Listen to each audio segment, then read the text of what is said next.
상식처럼 받아들여지고 있는 진화론을 뒤집는 이야기들이 계속 나오고 있습니다. 여러분, 다윈의 진화론은 한마디로 얘기하면 적자 생존의 원리입니다. 환경에 적응한 강한 개체만이 살아남는 것이고, 개체 생물의 이 기관도 적응을 하다 보니까 최적화되어지는 형태로 진화되어지는 것이다. 이게 우리가 알고 있는 상식이란 말이에요. 그런데 최근에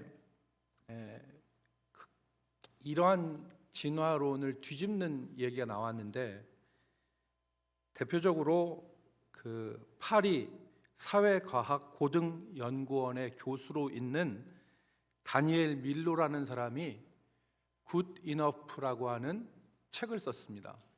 근데 이 굿 이너프라고 하는 책에서 언급한 것이 한 가지가 있는데, 그게 목이 긴 기린이에요. 우리가 알기에는 기린은 그 생존을 위해서 목이 길게 진화되어진 것이라고 우리가 알고 있잖아요. 그런데 이 다니엘 밀로가 아프리카의 기린들을 조사해 봤더니, 관찰해 보았더니 기린들이 높은 곳에 있는 먹이를 주로 먹는 게 아니더라는 거예요. 기린들을 관찰해 보니까 기린들은 땅바닥에 있는 덤불에 있는 열매나 자기 어깨 높이보다 낮은 곳에 있는 열매들을 주로 먹더라는 거예요. 그러니까 높은 곳에 있는 먹이를 먹기 위해서 목이 길어진 것이다 라고 하는 진화론이 힘을 잃어버리는 것이죠. 그리고 또 하나의 증거를 댔는데, 그게 뭐냐면 이 목이, 기린의 기다란 목이 생존을 위해서 최적화된 것이라고 우리가 생각하는데, 기린을 해부해 보니까 이 목이 기린의 생존에 그렇게 도움이 안 되더래요.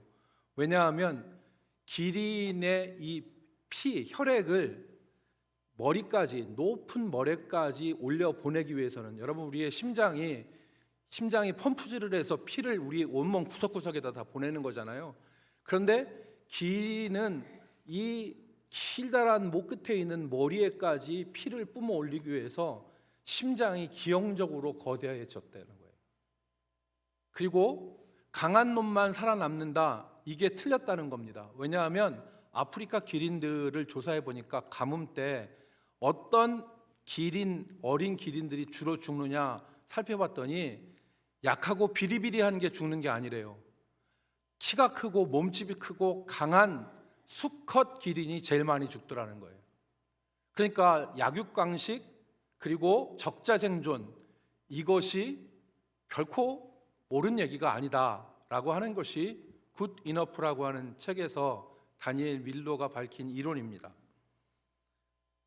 성경에 우리가 지금 읽은 전도서의 특징은 사람들이 당연하다고 받아들이는 이런 것들, 진리라고 받아들이는 신앙적인 가르침들을 날카롭게 비판하고 거부한 데 전도서의 특징이 있습니다.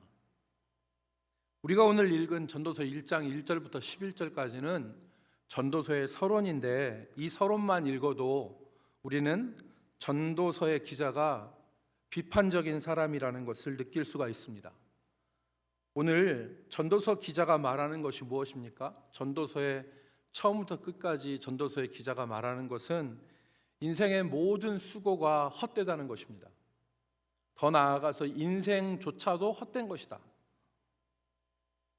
인생은 통념적으로 인생은 아름다운 것이고 의미 있는 것이다 라고 생각하는 이야기의 정면으로 배치되는 것이죠.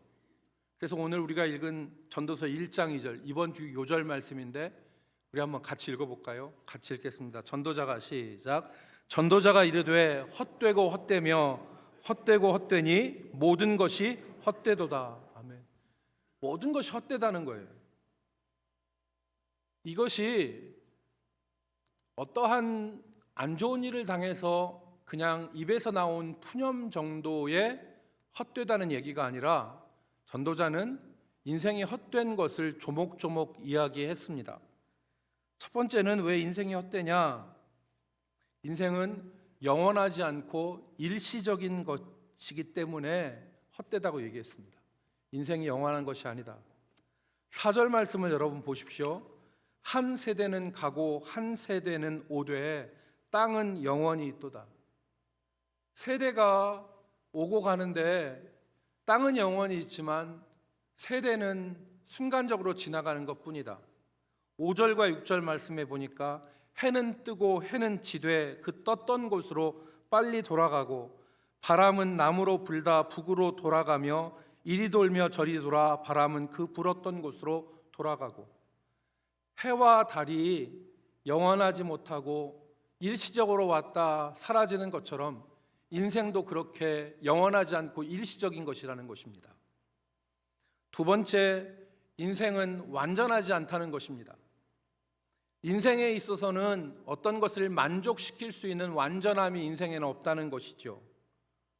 7절과 8절에 보니까 강물의 예를 들었습니다. 모든 강물은 바다로 흐르되 바다를 채우지 못하며, 어떤 것을 채울 수 있을 만큼의 완전함이 없다는 것이죠. 강물은 어느 곳으로 흐르든지 그리로 연하여 흐르니라. 계속해서 흘러도 강물은 바다를 채우지 못한다. 8절에 선명하게 얘기하고 있습니다. 모든 만물이 피곤하다는 것을 사람이 말로 다 할 수 없나니 눈은 보아도 족함이 없고 귀는 들어도 가득 차지 아니하는도다. 인생에게는 만족이 없다는 것입니다. 인생은 무엇을 채울 수 있을 만큼 완전한 것이 아니라는 것이죠. 세 번째, 인생은 특별한 것이 없는 그러한 존재이기 때문에 더럽다는 것입니다. 특별한 것이 없다는 것입니다. 기억될 만한 특별한 어떤 것이 있는 것이 인생이 아니다. 해 아래 새 것이 없고 이전 세대나 장래의 세대도 다 기억하지 못하는 그저 그런 존재가 인생이다. 10절과 11절 뭐라고 했습니까? 무엇을 가리켜 이르기를 보라 이것이 새 것이라 할 것이 있으랴. 우리가 있기 오래전 세대들도 이미 있었느니라. 11절 말씀에 이전 세대들이 기억됨이 없으니 장래 세대도 그 후의 세대들과 함께 기억됨이 없으리라. 기억할 만한 가치가 있는 특별한 존재가 아니라는 거예요, 인생은.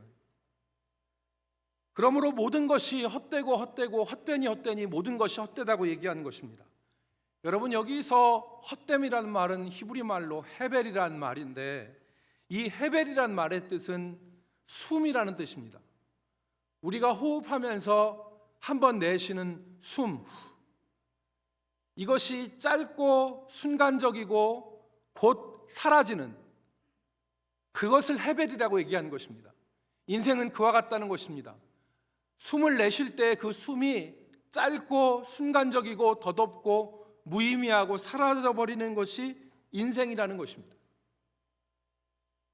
여러분, 1장 1절부터 11절까지가 전도서의 서론이라고 그랬습니다. 전도서에 이어지는 전도서에서 전도자는 인생의 헤벨에 대해서 다시 한번 얘기합니다. 우리가 살아가는 세상이 어떤 세상인가? 헤벨과 같은 헛된 세상이다. 세상은 모순과 불확실성과 절망으로 가득 찬 곳이라는 것이 전도자의 시각입니다. 인생은 아름답고 세상은 살만한 곳이고 삶이란 가치 있는 것이다.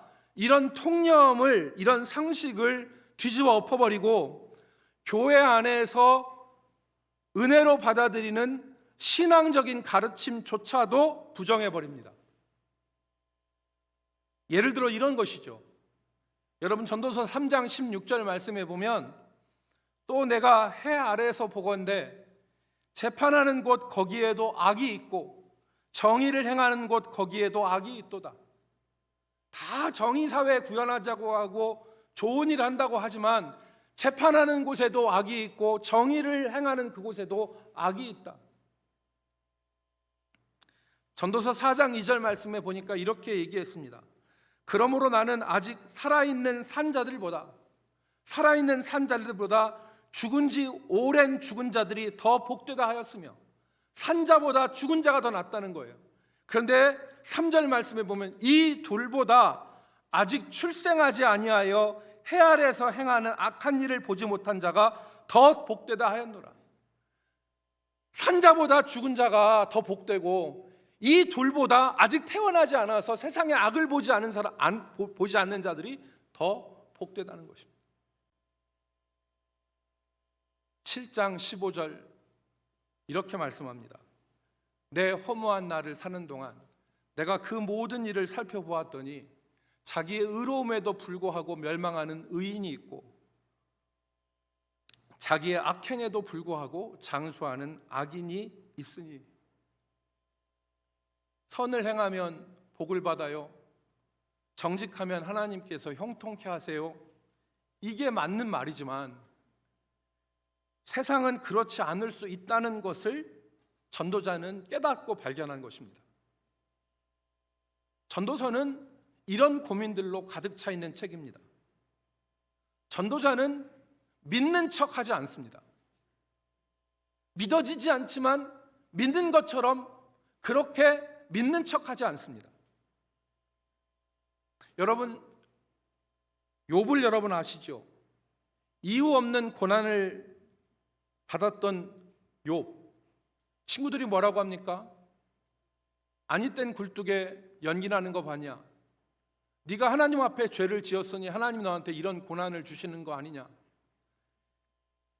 인생을 단순한 신앙의 공식에 우겨 넣으려고 하는 그 친구들의 압박 가운데 저항해서 그렇지 않다고 부르짖는 의인의 외침과 부르짖음이 욥기라면, 전도서는 모순되고 불확실하고 절망으로 가득 찬 세상 가운데서 한 지성인이 생각한 사색이 바로 전도서라고 말할 수 있는 것입니다. 짧은 몇 마디의 신앙의 공식으로 인생을 거기다 집어넣어서 결론 내릴 수 있는 것이 아니다. 수많은 모순과 수많은 불의와 수많은 불확실성 가운데 사는 것이 인생이 아니냐. 여러분, 오늘 우리도 이런 세상 가운데 살아가고 있습니다. 우리가 살아가는 지금 발 딛고 사는 이 시대도 모순과 불확실성과 불의와 그리고 알 수 없는 그러한 어려움 가운데서 우리가 하루하루를 살아갑니다. 지금부터 약 한 40년 전에 1984년에 27살의 공장 노동자 청년이 노동의 새벽이라고 하는 시집 한 권을 냈습니다. 27살짜리 배운 것 없는 이 청년이 노동의 새벽이라는 책을 썼는데, 시집을 냈는데 거기 보면 얼마짜리지라는 시가 나옵니다. 말더듬이 염색공 사촌형은 10년 퇴직금을 중동 취업 브로커에게 털리고 나서 자살을 했다. 돈 100만 원이면 아파 누우신 우리 엄마 병원을 가고 29 노처녀 누나 꽃가마를 탄다. 결혼한다는 얘기, 우리 누나 시집 보낼 수 있다는 얘기입니다. 돈 1000만 원이면 내가 10년을 꼬박 벌어야 한다. 1억 원은 2번 태어나 발버둥 쳐도 엄두도 나지 않는 강 건너 산 넘어 무지개다. 나의 인생은 일당 4,000원짜리. 그대의 인생은 얼마?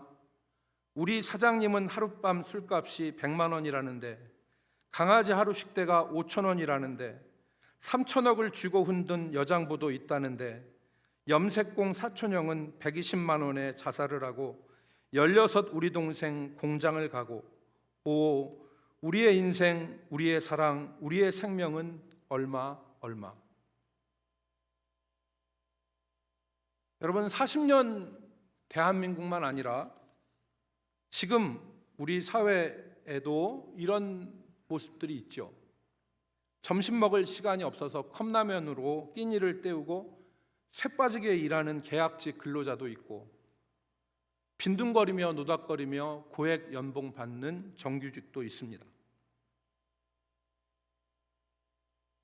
교회 공사, 기도원 공사 기도하면서 열심히 해줬더니 공사대금 차일피일 미루다가 몇 달씩 몇 개월씩 끌더니 나중에 하는 말이 헌금 한 셈 치자고 하는 경우도 있습니다.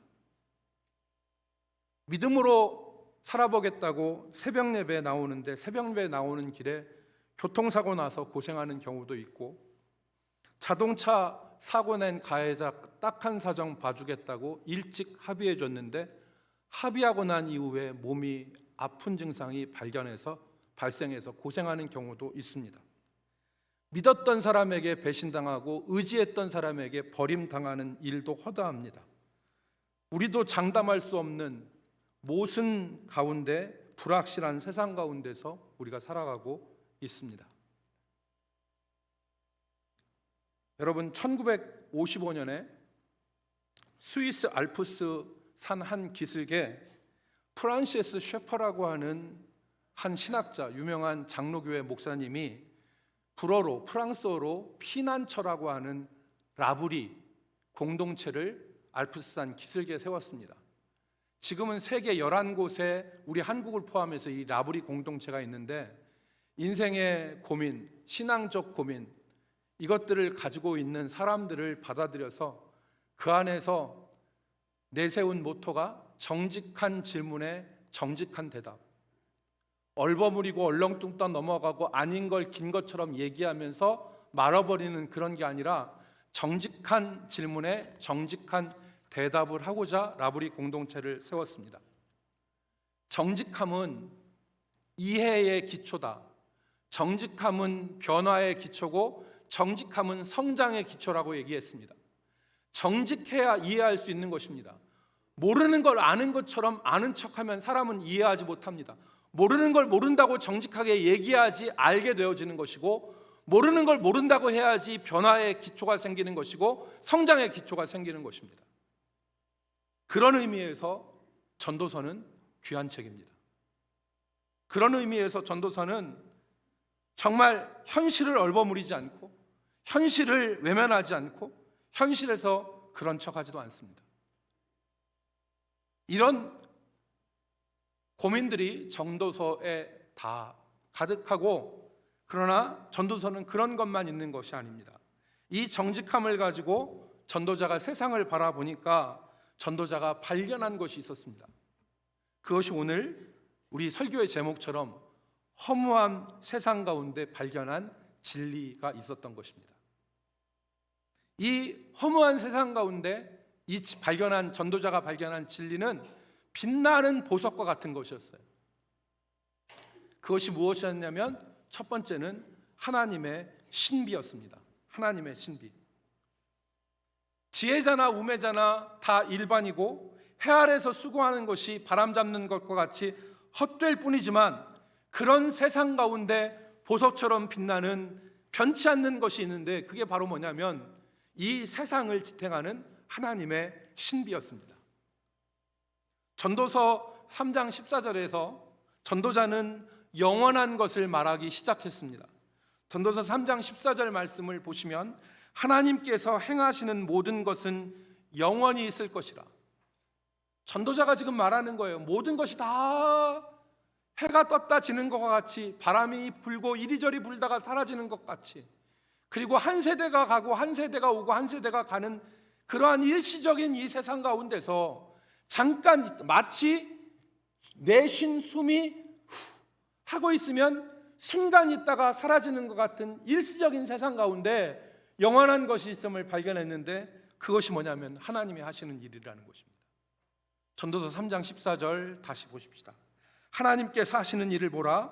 하나님께서 행하시는 모든 것은 영원히 있을 것이라. 그 위에 더할 수도 없고 그것에 덜할 수도 없나니 하나님이 이같이 행하심은 사람들이 그의 앞에서 경외하게 하려 하심인 줄을 내가 알았도다. 하나님이 하시는 일이 영원하다는 겁니다. 여러분, 전도서 7장 13절 14절 말씀을 같이 읽어보도록 하겠습니다. 전도서 7장 13절 14절 하나님께서 시작. 하나님께서 행하시는 일을 보라. 누가 능히 곧게 하겠느냐. 형통한 날에는 기뻐하고 곤고한 날에는 되돌아보아라. 이 두 가지를 하나님이 병행하사 사람이 그의 장래를 능히 헤아려 알지 못하게 하셨느니라. 아멘. 형통한 것이 있고 곤고한 날이 있을 수 있는데 하나님이 이 두 가지 일을 병행하시는데 그것은 하나님의 주권 아래에 있는 일이고 하나님의 신비 가운데서 이루어지는 일이라는 것입니다. 전도서 9장 11절 말씀 여러분 보십시오. 내가 다시 해 아래에서 보니 빠른 경주자들이라고 선착하는 것이 아니며 빨리 달린다고 먼저 도착하는 것이 아니며 용사들이라고 전쟁에 승리하는 것이 아니며 지혜자들이라고 음식물을 얻는 것도 아니며 명철자들이라고 재물을 얻는 것도 아니며 지식인들이라고 은총을 입는 것이 아니니 하나님의 신비 가운데 있다는 것입니다. 이는 시기와 기회는 그들 모두에게 임함이니라. 그래서 전도자는 청중들에게, 자기의 청중들에게 말합니다. 인생이란 허무와 모순과 불확실성으로 가득한 것이지만 세상을 염세적으로 비관적으로 허무주의에 빠져서 살 것이 아니라 영원하신 하나님이 계심을 확신하고 그리고 하나님이 주신 선물로서 하루하루를 기뻐하며 선을 행하며 살아야 된다고 교훈하고 있는 것입니다. 여러분 전도서 3장 12절로 14절 말씀을 같이 읽어보도록 하겠습니다. 전도서 3장 12절로 14절 시작. 사람들이 사는 동안에 기뻐하며 선을 행하는 것보다 더 나은 것이 없는 줄을 내가 알았고 사람마다 먹고 마시는 것과 수고함으로 낙을 누리는 그것이 하나님의 선물인 줄도 또한 알았도다. 하나님께서 행하시는 모든 것은 영원히 있을 것이라. 그 위에 더할 수도 없고 덜할 수도 없나니 하나님이 이같이 행하심은 사람들이 그의 앞에서 경외하게 하려 하심인 줄을 내가 알았도다. 아멘. 인생이 하나님의 신비 가운데 작동되고 있다는 것을 깨달은 것입니다. 인생이 모순과 불합리와 그리고 악의로 가득 찬 세상이지만 그 세상 가운데 영원하신 하나님이 그의 신비로서 세상을 운영하고 계신다는 것을 전도자는 발견한 것입니다. 또 하나의 진리가 있습니다. 영원하신 하나님, 그가 신비 가운데 일하신다는 것 말고 또 하나의 신비가 있는데 그것은 하나님의 심판이 예비되어 있다는 것입니다. 하나님의 심판이 마치 내쉬는 숨과 같이 순간적인 인생이지만 그래서 쉽게 사라지고 곧 없어질 것이지만 그 인생의 끝 가운데 하나님의 심판이 있다는 것을 기억하라는 것입니다. 여러분 전도서 11장의 마지막 두 절을 읽어보겠습니다. 전도서 11장 마지막 두 절은 9절과 10절인데 같이 읽겠습니다. 청년이여 시작. 청년이여 내 어린 때를 즐거워하며 내 청년의 날들을 마음에 기뻐하며 마음에 원하는 길들과 내 눈에 보이는 대로 행하라. 그러나 하나님이 이 모든 일로 말미암아 너를 심판하실 줄을 알라. 그런즉 근심이 내 마음에서 떠나게 하며 악이 내 몸에서 물러가게 하라. 어릴 때와 검은 머리의 시절이 다 헛되니라. 여기서 마지막 절에 어릴 때와 검은 머리의 시절이 다 헛되니라. 이때 헛되다고 하는 것은 무의미하다는 얘기가 아닙니다. 숨처럼 일시적인 것이다. 짧은 것이다. 곧 지나가는 것이다. 젊어서 기운이 있을 때 젊어서 내 맘대로 할 수 있을 시간들이 길지 않다. 그래서 뭐라고 얘기합니까? 비관적이고 염세적으로 살 것이 아니라 내 날들을 마음에 기뻐하며 원하는 길들과 눈에 보이는 대로 행하라. 그렇지만 하나님이 이 모든 일로 말미암아서 너를 심판하실 것을 기억해라. 그래서 마음의 근심으로 떠나게 하고 즐겁게 살고 그리고 내 몸에서 악을 떠나게 하라. 전도서의 결론입니다. 12장 마지막 13절 14절 같이 읽습니다. 1회 시작. 일의 결국을 다 들었으니 하나님을 경외하고 그의 명령들을 지킬지어다. 이것이 모든 사람의 본분이니라. 하나님은 모든 행위와 모든 은밀한 일을 선악간에 심판하시느니라. 아멘. 전도자는 지금 허무한 인생 가운데서 발견한 두 가지 진리를 얘기하고 있는 것입니다. 첫 번째, 영원하신 하나님, 그를 기억하고 하나님을 경외하며 그의 모든 계명들을 기억하면서 살아가는 것과, 두 번째는 하나님께서 이 모든 일로 말미암아 선악간에 내 은밀한 일까지도 심판하실 것임을 기억하고 살아라. 사랑하는 성도 여러분, 오늘 우리가 이런 세상에서 살아가고 있습니다. 어떤 것도 장담할 수 없고 모순으로 가득하고 불의가 판치는 세상일 수 있습니다. 우리의 인생은 정말 숨 내쉬는 것과 같이 순식간에 지나갈 수 있습니다. 시편 기자가 우리의 연수가 70이요 강건하면 80이라도 그 연수의 자랑은 수고와 슬픔뿐이요 신속기간이 우리가 날아가나이다, 그렇게 얘기했습니다. 화살을 쏜 것 같이 빠르게 지나가는 이 인생, 덧없는 것이지만, 그렇지만 하나님의 심판을 기억하며 살아라. 그리고 또 하나 기억할 것은 하나님께서 우리 인생을 바꿔놓으신 것을 기억해야 됩니다. 무의미하고 허무한 우리 인생을 하나님께서 예수 그리스도로 말미암아서 바꿔놓으신 것입니다. 그러니까 로마서 8장의 말씀처럼 예수 그리스도 안에 있는 생명의 성령의 법으로 죄와 사망의 법 아래에 있는 우리를 해방시키셨고, 율법의 육신으로는 행할 수 없는 일들을 그의 성령으로서 이룰 수 있도록 하나님이 우리를 변화시켜 놓으신 것입니다. 하나님이 우리의 허물을 물러가게 하신 것입니다. 그리고 우리의 인생을 죄와 사망의 법에서 해방시키시고 순간적 존재가 아니라 영원을 사모하는 존재로 하나님 우리를 바꿔놓으신 것입니다. 그래서 여러분, 로마서 8장 1절로 3절 잘 아시는 말씀이죠.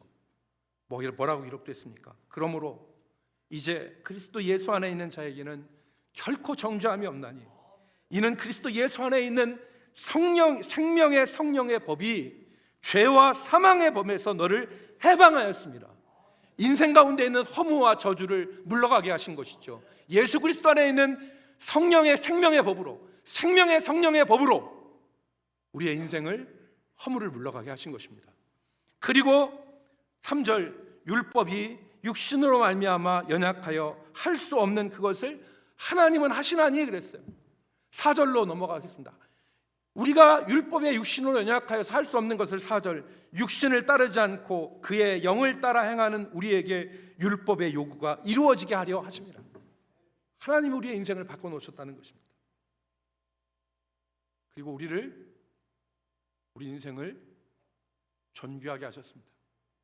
시편 8편 4절, 사람이 무엇이간데 주께서 그를 생각하시며 인자가 무엇이간데 주께서 그를 돌보시나이까.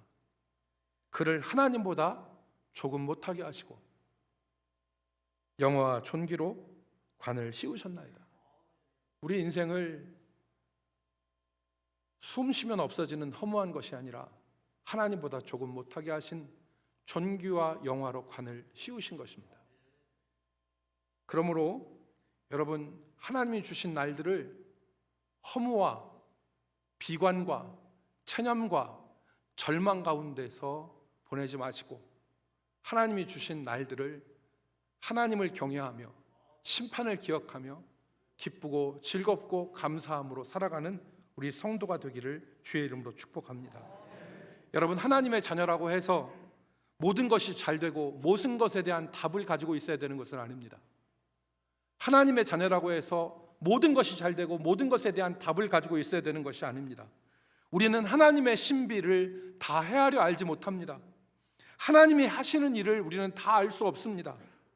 인생이라는 것이 단순한 말 몇 마디에 공식과 같은 것에 우겨 넣어서 답을 얻을 수 있는 그런 것이 아닙니다.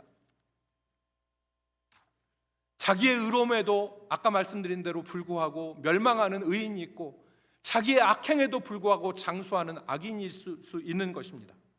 지금 중요한 것은 내가 형통의 길을 걷고 있든지 혹은 내가 원치 않는 고난의 길을 걷고 있든지 그 어떤 것이든 간에 하나님을 경외하며 심판을 기억하며 하루하루를 믿음으로 살아가는 것이 우리의 자세인 것입니다. 시종은 주님께 맡기고 일의 모든 것은 주님께 맡기고 주님께서 주신 날들을 정직하게 낙심하지 않고 체념하지 않고 그리고 아무런 생각 없이 살아가지 않고 한 날 한날을 하나님이 주신 선물이라고 생각하고 정직하게 살아가는 것, 그것이 믿음입니다. 여러분, 가난한 집에서 자란 한 청년이 있었습니다. 아버지는 평생 기름때 잠바에 묻히고서 일을 하신 분이고, 어머니는 가난에서 벗어나고자 남의 집 일 해가면서 아등바등 열심히 산 그런 어머니였어요. 그런 부모님 밑에서 자란 한 청년이 있었습니다. 이 청년이 부모님 고생하시는 것에 보답이라도 하듯이 공부를 열심히 해서 좋은 대학 갔으면 좋겠지만 그러지 못했어요. 학업에도 두각을 나타내지 못했습니다. 대학을 졸업하고 군대를 갔다 와서 취업을 준비하는데 공부가 눈에 들어오지 않아요.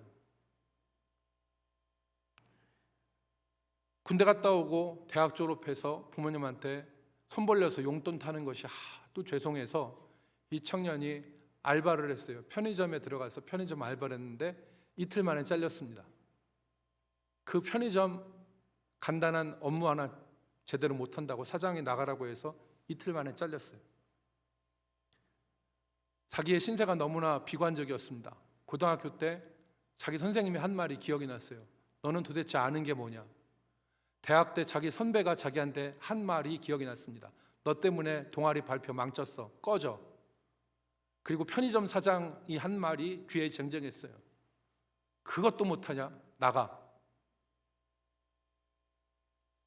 이 청년에게 인생은 해벨이었습니다. 무의미하고 가치 없는 것이었죠. 이 청년이 자살을 시도합니다. 다행히 자살 시도가 미수로 끝나고 이 청년은 자기 아버지와 함께 정신과 진료를 받습니다. 정신과 치료 결과 이 청년에게 심한 우울증과 소위 얘기하는 ADHD, 그러니까 주의력 결핍 과잉 행동 장애, 주의력 결핍 과잉 행동 장애 ADHD 판정이 나왔어요. 이 청년에게 그동안 긴 글이 눈에 들어오지 않고 공부가 안 됐던 원인이 밝혀진 것이죠. 그래서 이 청년이 치료를 받습니다. 그래서 우울증도 좀 가라앉고 또 ADHD 이것도 정상적인 삶을 할 수 있을 정도로 회복이 됐어요. 그리고 이 청년이 어느 작은 회사에 들어갔습니다. 그리고서 일을 해요. 근데 이 청년이 결심을 해요. 자기 아무것도 내세울 것 없지만 취직해서는 하루에 4시 30분에 일어나서 공부를 하고, 그리고 자기 연봉의 80%를 안 먹고 안 쓰고 안 입고 해서 80% 2,500 받는 청년이 2천만 원을 적금을 했습니다. 그렇게 살아서 이 청년이 자기 인생을 일구어가요. 이 청년은 세상을 해벨과 같다고 비관하고 자신을 쓰레기로 여기면서 자기의 삶을 자기의 스스로 종결하려고 했지만 그 해벨과 같은 세상에서 다시 희망의 끈을 붙잡고 일어선 것입니다. 여러분, 우리는 어떻게 살고 있습니까? 인생은 허무한 것이라고, 나는 가진 것도 없고 남들 가진 것 없고 남들이 있는 것 없고 너무나 초라하다고 그렇게 절망하지 않습니까? 그렇지 않습니다. 우리가 걷고 있는 길이 형통의 길이든지 우리가 원치 않는 고난의 길이든지 그것은 하나님의 섭리입니다. 하나님의 신비입니다. 낙심하지 말고 비관하지 말고 하나님을 경외하며 하나님의 심판을 두려워하면서 하루하루를 믿음으로 살아가야 되겠습니다. 일의 시종은 하나님께 맡기고 주신 날들을 기쁨과 정직함으로 살아내는 우리 성도들이 되시기를 주의 이름으로 축복합니다. 특별히 덧없는 세상에서 악에서 떠나서 하나님이 기뻐하시는 일들을 위해서 살아가는 우리 성도들, 그것이 장래의 심판을 준비하는 것입니다. 우리 모든 성도들이 우리 인생의 문제 앞에서 아닌 것을 긴 것처럼 가식하지 않고 믿는 척하지 않고 하나님이 내게 주신 이 삶의 자리에서 정직하게 하나님을 신뢰하면서 믿음으로 살아가며 하나님이 행하시는 일들을 바라볼 수 있는 은혜가 있기를 주의 이름으로 축복합니다. 기도하겠습니다.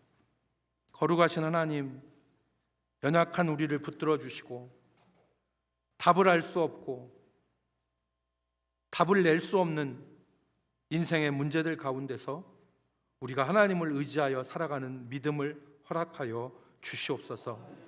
남들이 다 있는 것 내게는 없다고, 나는 아무리 노력해도 안 된다고 비관하고 체념하고 포기하고 살지 않게 하시고, 헤벨 같은 세상에서 희망의 끈을 다시 부여잡고 일어서는 성도들 되게 하여 주옵소서.